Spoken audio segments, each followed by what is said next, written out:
The Quantum Directive. The quantum field distortion appeared on Captain Maya Chen's scanner at 3:47 hours Earth Standard Time. She blinked twice, wondering if the Deep Space Monitoring Station's sensors were malfunctioning again. They weren't. The anomaly was real and massive. Command, this is Outpost Sentinel. We've got multiple signatures approaching from the Kuiper Belt. Maya reported, her fingers flying across the holographic interface. Pattern suggests artificial propulsion. These aren't comets. The silence from Earth Command lasted 12 seconds too long. Sentinel, verify and confirm. Are you suggesting first contact? Maya studied the readings again. The objects were decelerating in perfect synchronization, their approach vectors suggesting intelligence and purpose. No natural phenomenon moved like that. Affirmative. Command. First contact scenario in progress. Estimate encounter in 48 hours at current velocity. The Terran Space Navy had drilled for this moment for decades, but Maya knew drills were just elaborate guesswork. Humanity had spent centuries wondering if we were alone in the universe. Today they had their answer. Within 6 hours, every major observatory in the solar system confirmed what Maya had discovered. A fleet of unknown vessels had entered the solar system, maintaining strict formation as they moved inward past Neptune's orbit. The ships were massive. The smallest approximately the size of Manhattan Island, the largest nearly as big as Luna. Dr. Elias Reeves was eating breakfast in his lab at the Quantum Physics Institute when the alert came through. The aging scientist watched the grainy feed from the Jupiter monitoring stations with a strange calm that surprised even him. So they finally arrived. He murmured, reaching for the secure comms unit that hadn't been activated in 15 years. By the time the alien fleet reached Jupiter's orbit, Earth was on high alert. The scattered colonial outposts on Mars, Europa, and Titan had been evacuated. The meager Terran Defense Fleet, consisting of just 73 military vessels, had positioned themselves in a protective formation around Earth. The first transmission came as the alien fleet passed the asteroid belt. The message was simple, broadcast on every frequency in perfect English. We are the Savari Concordance. Your species has been evaluated and found worthy of integration. Prepare for assimilation into the galactic community. Resistance is unnecessary and inefficient. Admiral Hiroshi Tanaka, commanding the Terran Defense Fleet from the flagship Intrepid, received the transmission with a grim expression. That doesn't sound like a request, he remarked to his senior staff. What's our assessment of their capabilities? The tactical officer's face was ashen, based on energy readings. Admiral, a single one of their medium vessels outguns our entire fleet. Their technology appears to be at least 2 centuries beyond ours. Maya Chen, now recalled from Sentinel Station to serve as the fleet's senior detection officer, spoke up. There's something strange about their approach pattern, sir. It's too perfect, mathematically precise to the millimeter. No human fleet could maintain such formation integrity. Are you suggesting they're automated? Tanaka asked. No, sir. I'm suggesting they think differently than we do. Their patterns follow a mathematical precision that borders on the obsessive. Dr. Reeves, who had been quietly observing from the back of the briefing room, finally spoke. They're quantum linear thinkers, he said. Their entire civilization likely evolved around perfect predictability and pattern recognition. All eyes turned to the renowned physicist. And how does that help us, Doctor? Tanaka asked. Reeves allowed himself a thin smile. Because, Admiral, humans are quantum disruptive thinkers. We operate on intuition, chaos, and creativity. Concepts that quantum linear minds struggle to process. It's why our arts, our music, our warfare is so unpredictable. You're suggesting we can fight them because we're messier thinkers? Maya asked. Precisely, Captain Chen. Their technology may be superior, but I suspect their thinking is rigid. Humans excel at the unpredictable. Within hours, the Terran Defense Initiative was born. Its strategy flew in the face of conventional military doctrine. Instead of organizing into formal battle formations, the human fleet dispersed into seemingly random patterns. Communication switched to jazz-based encryption, a system where the meaning changed based on improvisational cues that only humans would recognize. Maya found herself assigned to lead a small squadron of stealth vessels designated Quantum Group. Their mission was absurdly dangerous. Approach the alien fleet using Jupiter's magnetic field as cover, then deploy experimental quantum disruptors. Devices Dr. Reeves had theorized could temporarily disrupt the Severi's navigational systems. "This is insane," Lieutenant James Wong, Maya's second-in-command, muttered as they prepared to depart. "We're betting our survival on the idea that aliens can't appreciate jazz and chaos theory." Maya checked her quantum disruptor one last time. The device was barely understood even by its creators. It generated unpredictable patterns of quantum entanglement that could, theoretically, interfere with highly ordered systems. "Sometimes insanity is our best weapon," she replied. As the massive Severi fleet approached Mars orbit, Admiral Tanaka made what appeared to be a catastrophic mistake. He ordered 30% of Earth's defenders to break formation and retreat in disarray. The Severi commander, detecting this apparent weakness, dispatched a portion of their fleet to intercept, exactly as Tanaka had predicted they would. Quantum linear thinkers couldn't resist exploiting perceived patterns. Maya watched from her stealth position near Jupiter as the Severi pursuit vessels broke from their main formation. The moment they did, she gave the order. "Deploy quantum disruptors. Random pattern sequence, just like we practiced." The devices activated, sending waves of quantum distortion racing toward the alien vessels. For several tense seconds, nothing happened. Then, the perfect formation of the Severi pursuit squadron began to waver. "Their navigation is compromised," Wong reported, excitement edging into his voice. "They're trying to compensate, but..." The alien vessels, suddenly unable to maintain their precise formation, began colliding with one another. Not catastrophically, their technology was too advanced for that, but enough to cause confusion in their ranks. Admiral Tanaka didn't waste the opportunity. The human vessels that had appeared to retreat suddenly looped back in an attack pattern no sane military strategist would ever recommend. A chaotic, seemingly random approach that brought them spiraling toward the disoriented Severi ships. "All vessels, weapons free," Tanaka ordered. "Hit them where they least expect it." The human counterattack wasn't elegant. It wasn't precisely coordinated. It was messy, improvised, and utterly unpredictable, exactly what made it effective. While the Severi vessels struggled to reestablish their perfect formations, the human ships darted between them, targeting what appeared to be sensor arrays and communication nodes. Maya watched in amazement as the supposedly inferior human fleet actually pushed the Severi forces back, not because they were stronger, but because they were fighting in ways the aliens couldn't predict. "Quantum Group, disengage and regroup at coordinates Echo 7. Tanaka's order came through the Jazz encrypted channel. "Secondary target packet incoming."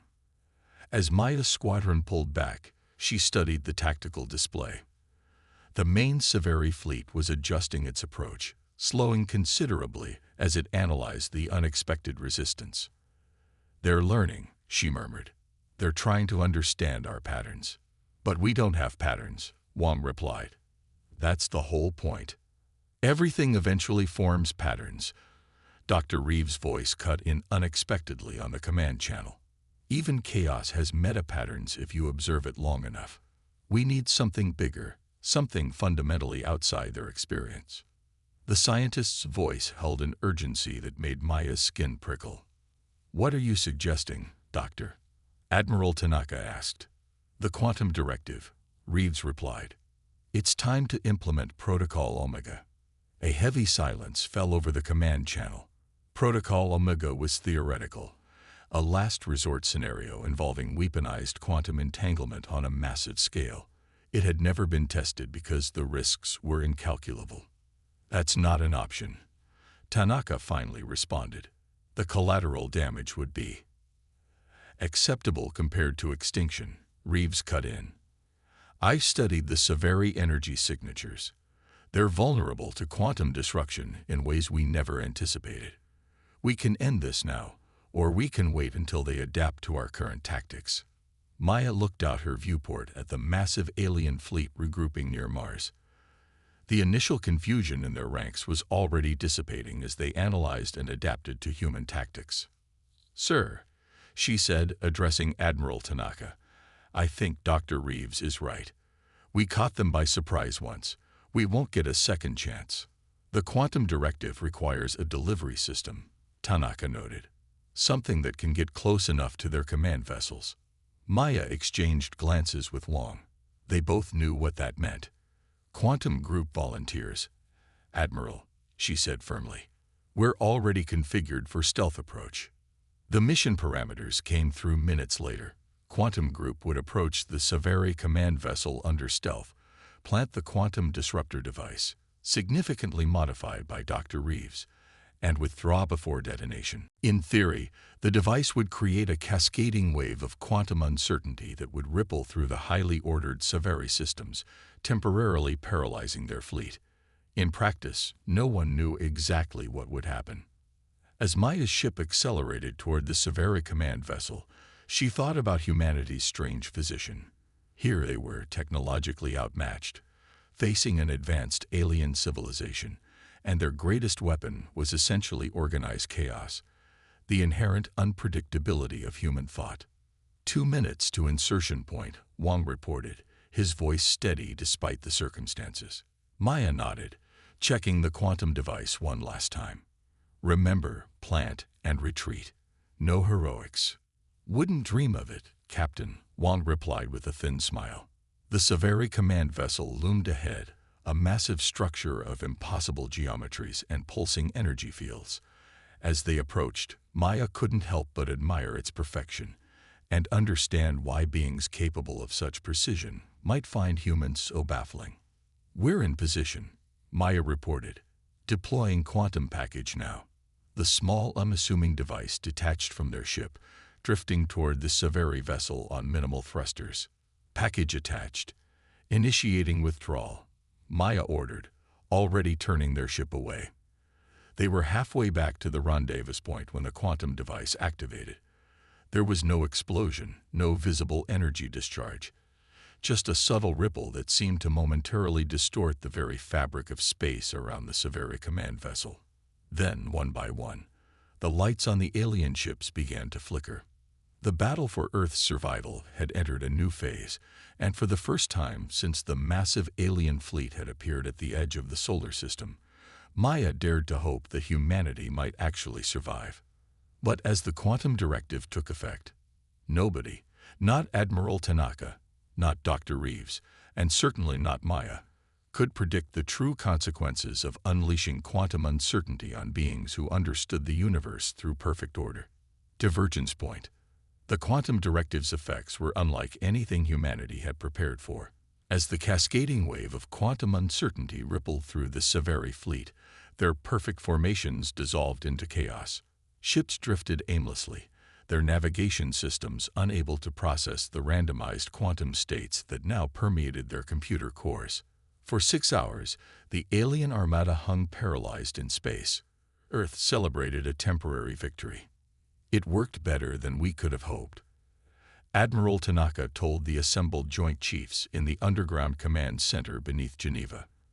"But Dr. Reeves believes the effect is temporary. The Sci-Fi will adapt." Maya Chen stood at the back of the room, still wearing her flight suit. She hadn't slept in 36 hours, but adrenaline kept her alert. The memory of deploying the quantum device was still fresh. The strange ripple effect, the way space itself seemed to shudder around the alien vessels. "How long do we have?" General Williams of the North American Alliance asked. Dr. Reeves, looking even more haggard than Maya, stepped forward. "The quantum disruption is already degrading. I estimate 18 hours, perhaps less, before they reestablish full operational capability." The room fell silent. 18 hours wasn't enough time to evacuate Earth or develop new weapons. "Then we strike now," General Williams suggested, while they're still vulnerable. With what? Admiral Tanaka countered. We deployed everything we had in the initial engagement. Our vessels need repairs, rearming. Maya cleared her throat, drawing attention to herself. There's another option. The Europa signal. All eyes turned to her. Captain Chen, that's classified information, Admiral Tanaka warned. With respect, sir, I don't think classification matters much when we're facing extinction. Dr. Reeves nodded slowly. She's right. The Europa signal might be our only remaining option. For 3 years, a research team on Jupiter's moon Europa had been studying what appeared to be an ancient alien outpost buried beneath the ice. The facility predated the Savari by thousands of years, left behind by a civilization that called themselves the Precursors. Most importantly, the outpost contained technology that operated on principles entirely different from either human or Savari science. The quantum divergence prototype isn't ready, Dr. Reeves cautioned. We've barely begun to understand how it functions. Explain it to the room, Doctor, Admiral Tanaka instructed. Reeves sighed. The precursor technology doesn't manipulate matter or energy as we understand them. It manipulates probability, the likelihood of quantum states collapsing in specific patterns. The quantum divergence device can essentially rewrite reality on a limited scale. Rewrite reality. General Williams echoed skeptically. In layman's terms, yes, it creates what we call a probability storm, a localized area where the most improbable outcomes become the most likely. In theory, it could turn the Savari's technological advantage against them. Maya thought back to her quantum physics training, because their systems rely on predictability and pattern recognition. Precisely, Reeves confirmed. In a probability storm, their technology would not just malfunction, it might transform into something else entirely. The discussion that followed was heated. The risks were incalculable. No one knew what a probability storm might do to human ships caught in its effects, or whether it could be controlled once unleashed. In the end, desperation won out over caution.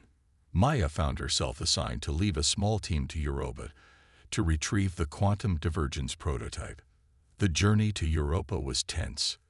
Long-range sensors showed the Savari fleet beginning to recover from the quantum disruption, ships gradually realigning into their precise formations.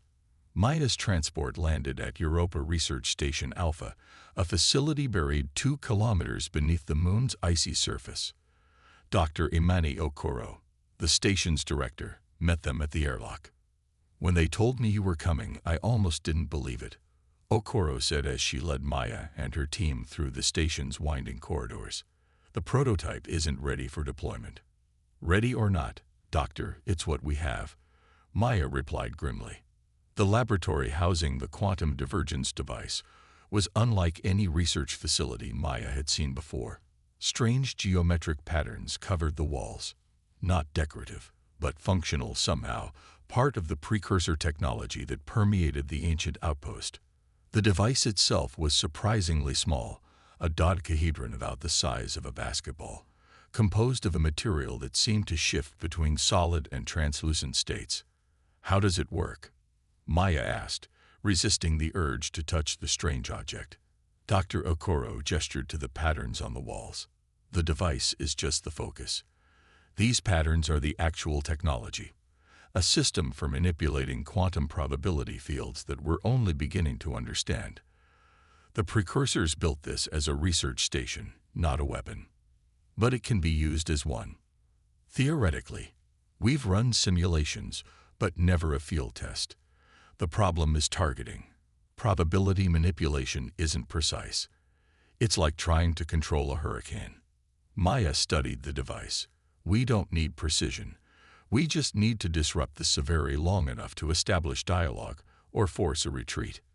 Dr. Okoro looked skeptical, but began the process of preparing the prototype for transport. As they worked, a transmission came through from Earth Command. The Savari fleet is reactivating faster than predicted, Admiral Tanaka reported, his holographic image flickering. Their formation suggests they're preparing for a major offensive. How soon can you deploy the prototype? Maya looked to Dr. Okoro, who was securing the device in a specialized transport container. The device is ready for transport, but sir, we still don't know how to properly target it, Maya replied. Dr. Okoro stepped forward. There is one possibility. The probability patterns seem responsive to conscious intent. In the simulations, we found that a human operator linked to the device could theoretically guide the probability storm. Linked how? Maya asked, suspicious of the scientist's careful phrasing. Neural interface, direct mental connection to the probability field. Admiral Tanaka's hologram flickered again. The risks? Unknown, Dr. Okoro admitted. No human has attempted it before. The mental strain could be significant. Maya understood what wasn't being said. The neural interface could be fatal to whoever used it. I volunteer, she said firmly. Captain Chen. Admiral Tanaka began. With respect, sir, I've studied quantum mechanics. I understand the theoretical principles better than most, and someone has to do it. The silence stretched for several seconds before Tanaka nodded reluctantly. Return to Earth immediately. The Sevari have begun moving against our outer defenses. The journey back was a race against time. Reports came in continuously. The Sevari fleet, fully recovered from the quantum disruption, had begun a methodical dismantling of humanity's defensive perimeter. Their tactics had evolved, now incorporating countermeasures against the chaotic approach that had initially confused them. Maya studied the quantum divergence device during the flight, trying to understand the alien mathematics embedded in its structure. The patterns seemed to shift when observed directly, as if existing in multiple states simultaneously. By the time they reached Earth orbit, the situation had deteriorated dramatically. 3 of Earth's defensive platforms had been destroyed, and the remaining fleet was in retreat, regrouping around the planet. Admiral Tanaka met Maya's team at the orbital docking station. The Sevari have issued another communication. He informed them as they made their way to the command center. They're offering terms for surrender. What terms? Maya asked. Integration into their collective. They would assume control of all Earth governments and military assets. Humanity would become a protected subsidiary species. The command center was a hive of activity, officers coordinating the desperate defense as the Sevari methodically advanced. Holographic displays showed the alien fleet's perfect formations, now adapted to counter human tactics. Dr. Reeves was waiting for them, having returned from Europa days earlier. The aging scientist examined the quantum divergence device with reverent care. Beautiful, he murmured. The mathematics behind this technology. It's like nothing we've ever conceived. Can you make it work? Admiral Tanaka asked bluntly. Not alone, Reeves replied. The neural interface requires a mind that can conceptualize quantum states intuitively. He looked at Maya. Captain Chen has that ability. Maya felt the weight of everyone's gaze. What exactly will I experience? Dr. Okoro, who had accompanied them from Europa, stepped forward. Based on our simulations, you'll perceive quantum probability as a kind of landscape. Your thoughts will shape that landscape, directing the probability storm toward specific outcomes. And the risks to Captain Chen? Admiral Tanaka asked. Dr. Okoro hesitated. The human mind isn't designed to perceive quantum states directly. The neural strain will be enormous. What she didn't say hung in the air, potentially fatal. How soon can we deploy? Maya asked, cutting through the tension. The device needs to be at the center of the Sevari fleet to maximize effectiveness, Dr. Reeves explained. That means a stealth approach, similar to your previous mission. As the preparations continued, Maya took a moment to stand before the viewport, looking out at Earth below. The blue planet seemed impossibly fragile against the vastness of space and against the advanced alien armada approaching it. Lieutenant Wong found her there. The ship is ready, Captain, he reported. But the mission parameters, are you sure about this? Maya didn't turn from the viewport. "Do you know why I joined the Space Navy, James?" "To explore," I assumed. "To protect," she corrected. "My grandparents fled environmental collapse in their homeland. They understood that humanity's survival depends on preserving what we have and finding new frontiers. The Savarii would turn us into just another assimilated species, our uniqueness erased." Wang was silent for a moment. "It should be me taking the neural interface risk, not you." Maya finally turned to face him. "You're a better pilot. I'm a better quantum physicist. Each of us is doing what we do best." The stealth vessel departed 90 minutes later. The quantum divergence device, now integrated with a neural interface system, was secured in a specialized compartment. Maya sat beside it, studying the protocols for activation one last time. Their approach to the Savarii fleet was tense but uneventful. The aliens, confident in their imminent victory, had relaxed their perimeter scanning. Wang guided their vessel into position at the heart of the enemy formation, his piloting skills proving Maya right. "We're in position," he reported. "Ready when you are, Captain." Maya settled into the neural interface chair. Electrodes were attached to her temples and spine, creating a direct connection to the precursor device. "Remember," Dr. Reeves' voice came through her headset, "don't try to control the probability storm completely. Guide it toward the outcome we need, disruption of Savarii systems, but allow it to find its own path." "Understood," Maya replied, taking a deep breath. Initiating neural interface now. The world dissolved around her. Maya found herself in what appeared to be an infinite, multidimensional lattice of light. Each point represented a potential quantum state, each connection a probability. The Savarii fleet appeared as an impossibly complex crystal structure, its patterns rigid and unyielding. With a thought, Maya reached out to touch the probability field. The response was immediate and overwhelming. A cascade of sensations flooded her consciousness as the quantum states responded to her presence. She felt her mind stretching, expanding to encompass perspectives no human was meant to experience. Outside, in the physical world, the quantum divergence device activated. A ripple of distorted space-time emanated from the small vessel, washing over the Savarii fleet. The effect was beyond anything humanity had anticipated. Where the quantum disruptors had merely confused the Savarii systems, the probability storm transformed them. Ships began to change configuration. Weapon systems reconfigured themselves. Communication arrays reorganized into unrecognizable patterns. "It's working." Wang's voice seemed to come from very far away. "The Savarii fleet is changing somehow." Maya could barely hear him. Inside the probability lattice, she was fighting to maintain her sense of self against the overwhelming flood of quantum information. She could feel the Savarii consciousness within their vessels, minds of perfect order now exposed to fundamental uncertainty.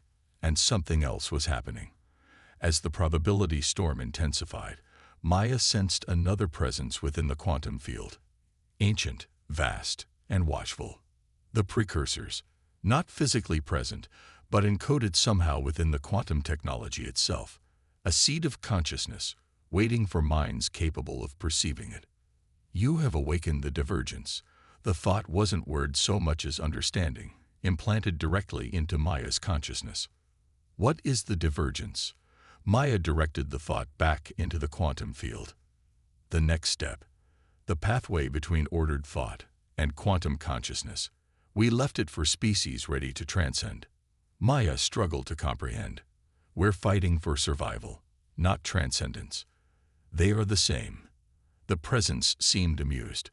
"The Savarii sought order through conquest. You seek survival through chaos. Both paths lead here, to the divergence point." Around the human vessel, the Savarii fleet continued its transformation. The rigid crystal structure in Maya's quantum perception was dissolving, reforming into something new, still ordered, but now incorporating elements of uncertainty and possibility. "They are changing," Maya observed. "As are you," the presence replied. "This is the gift of the divergence. Not victory or defeat, but evolution." In the physical world, Alarms blared through the small human vessel. "Captain, your neural patterns are becoming unstable." Wang's panicked voice cut through Maya's quantum perception. "We need to disconnect you now." Maya understood what was happening. The neural interface was merging her consciousness with the quantum field itself. If she remained connected much longer, there would be no returning to her physical form. But the divergence wasn't complete. The Sci-Fi transformation was ongoing, its outcome uncertain. "Help them understand," Maya projected toward the precursor presence. "Help them see beyond conquest." "That is not our role," came the response. "We only provide the path. Each species must walk it in their own way." With her remaining strength, Maya pushed her consciousness toward the Sci-Fi minds, trying to convey understanding, to show them the beauty of uncertainty, the power of chaos and creativity that humans had embraced. Whether they received her message, she couldn't know. With her last act of will, Maya severed her connection to the quantum field. She returned to her body in a rush of pain and disorientation. Wang was beside her, frantically removing the neural interface electrodes. "Captain, can you hear me?" Maya managed a weak nod, her vision swimming. "The Sci-Fi, what's happening?" Wang helped her to the viewport. Outside, the alien fleet had stopped its advance toward Earth. The ships had reconfigured themselves into a new formation, not the perfect geometric patterns they had maintained before, but something more organic, almost artistic in its complexity. "They've been broadcasting a message for the past 5 minutes, Wang said, helping Maya to the communications console. The message was different from the previous Sci-Fi communications. Instead of the flat, precise English, it contained harmonics and emotional markers that hadn't been present before. "We have encountered the divergence," the message stated. "Our understanding is expanded. We withdraw to reconsider. Humanity's path is not ours to determine. The galaxy is larger than we understood."